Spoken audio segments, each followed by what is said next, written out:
Assalamualaikum warahmatullahi wabarakatuh. Selamat sore. Perkenalkan, nama saya Nurmala Sosal. Saya pendamping PKH Kecamatan Amalatu, Kabupaten Serang bagian Barat, Provinsi Maluku. Di sore hari ini saya akan menstimulasikan modul 6 sesi 10 tentang pemanfaatan bantuan sosial dalam pemenuhan gizi anak usia dini dan ibu hamil. Sebelum katong memulai katong punya pembelajaran hari ini, mari katong semua sama-sama berdoa sesuai katong punya keyakinan masing-masing. Berdoa dimulai, berdoa selesai. Itu mau tanya dulu, apa ibu-ibu dong su bikin tabel janji diri kah balong? Sudah. Oh sudah. Oke. Ibu-ibu dong su terapkan tabel janji diri kah balong? Sudah. Oke. Terus ibu dong masih ingat materi yang kemarin katong belajar tentang apa? Pencegahan penanganan stunting. Oke. Adapun tujuan dari pembelajaran hari ini yaitu pemanfaatan bantuan sosial dalam pemenuhan gizi anak usia dini dan ibu hamil. Sebelum katong memulai katong punya pembelajaran, katong ice breaking sedikit dong supaya katong semangat dan katong ingat materi. Bisa tuh ibu dong tuh supaya dong semangat tuh hilang. Cuman gampang-gampang saja kita bilang. Mari kita sama-sama bilang kelapa diparut, kepala digarut, kelapa diparut. Oke, 1, 2, 3. Kelapa diparut, kepala digaruk. Kelapa diparut, kepala digaruk. Kelapa diparut, kepala digaruk. Oke, setelah ibu dong bikin ice breaking, dong punya perasaan bagaimana? Enak. Enak. Oke. Beto mau tanya dong, apa yang ibu dong pahami tentang bantuan sosial? Ibu Rat, kira-kira bantuan sosial itu apa-apa saja? Bantuan sosial itu berupa beras, uang, bantuan rumah, BST. BPNT. Oke, betul yang ibu-ibu, yang Ibu Rat dan Ibu Apu bilang tadi itu betul. Itu ada jenisnya. Yang tadi dong bilang itu jenisnya. Tuh ibu-ibu toh. Oke, kita mau bilang ada yang bisa memberikan pengertian tentang bantuan sosial? Oke. Bantuan sosial adalah pemberian berupa uang atau barang materi dari pemerintah kepada individu, keluarga, kelompok, masyarakat yang bertujuan untuk pemenuhan kebutuhan sehari-hari keluarga penerima manfaat. Ada dua jenis kelompok, ada yang jenisnya, manfaatnya. Kira-kira jenisnya apa-apa, terus manfaatnya apa-apa. Yang tadi yang ibu Ratsu bilang itu betul. Kira-kira jenisnya itu apa, manfaatnya apa? Kalau untuk beras, ya untuk kebutuhan sehari-hari, dan uangnya bisa kita olah untuk kehidupan kita juga. Oke, tepuk tangan. Betul, yang tadi itu jenisnya itu berupa PKH, BPNT, sembako, BST. Tiga jenis ini bersumber dari pemerintah dan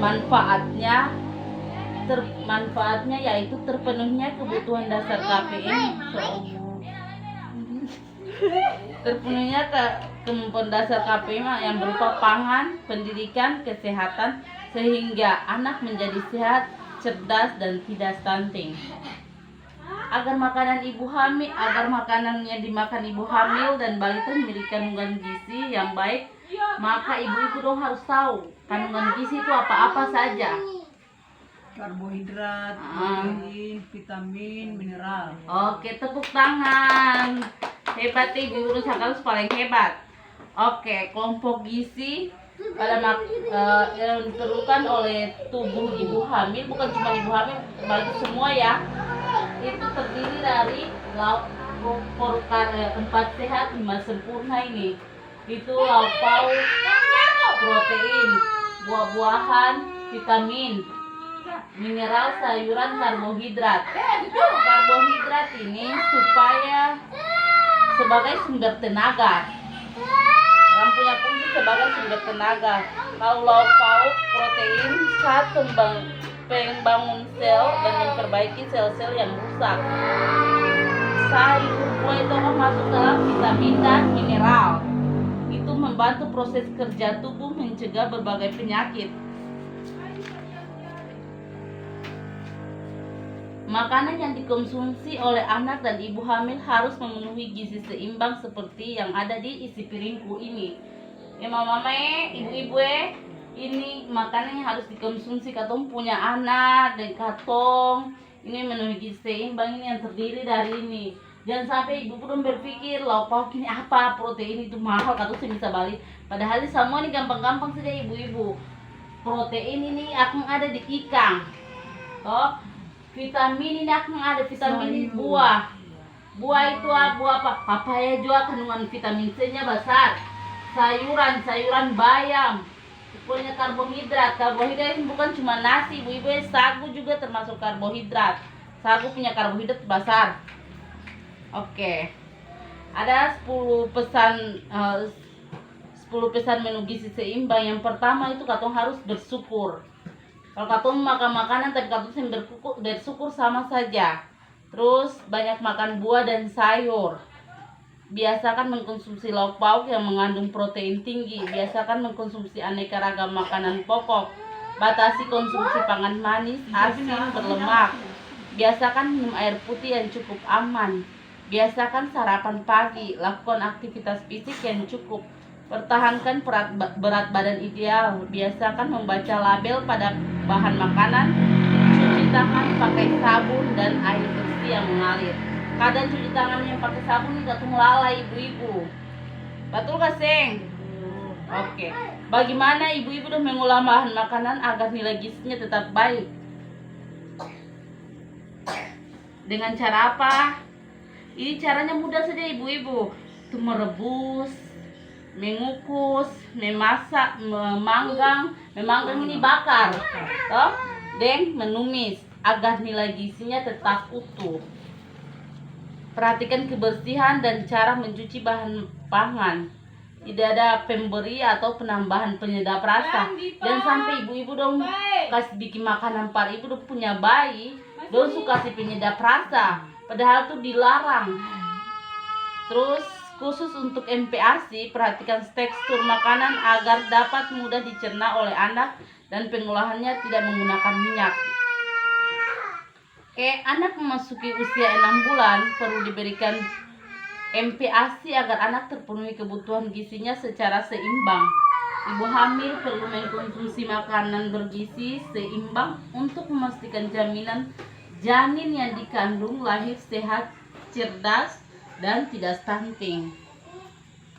Kira-kira dari sini, dari katong punya pembelajaran hari ini, ibu dong pulang dari sini dong akan bikin apa di rumah? Dong bikin akan kaseng. Oke. Perlu diingat ibu-ibu bantuan sosial dari pemerintah semata-mata untuk mencegah dan menangani stunting, bukan untuk beli rokok dan lain-lain ibu-ibu. Yang pertama tuh pemenuhan gizi anak dan ibu hamil dulu. Oke. Ada yang tanya? Ada yang tanya kasih? Ibu apa deh buat Ibu Ratu puas? Ya. Oke, sebelum mengakhiri katong punya pertemuan hari ini, mari katong berdoa sesuai katong punya kepercayaan katong masing-masing. Berdoa dimulai. Oke, berdoa selesai. Sekian dan terima kasih. Assalamualaikum warahmatullahi wabarakatuh. Waalaikumsalam.